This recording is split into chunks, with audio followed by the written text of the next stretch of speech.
Alright guys, so for a really quick unboxing here, you get some Nameless stickers and a plate frame.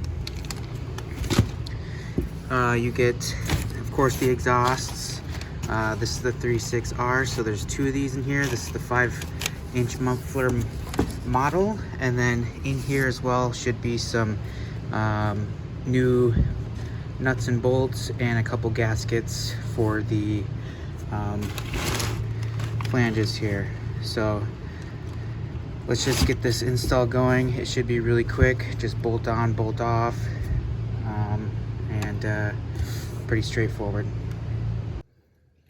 All right, so the exhausts now are installed, and as you can see, it's just that simple: bolt off the old exhaust and bolt on the new exhaust, and that is on both sides. So pretty simple and pretty straightforward. So it's nothing that I thought you all needed to see, but yeah, I did this without any ramps, and it would have been easier, but no ramps at the time of the install, so I mean, it was a little tight under there, but it worked just fine.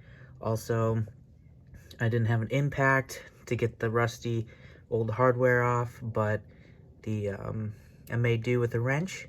So if you have an impact, go for it, but either way it worked out. So I'll show you some audio clips now, and you know, audio doesn't really transfer very well through videos sometimes, especially because I don't have any fancy mic set up. So hopefully you'll be able to tell a difference between the stock and this Nameless exhaust. So let's just hop right into that.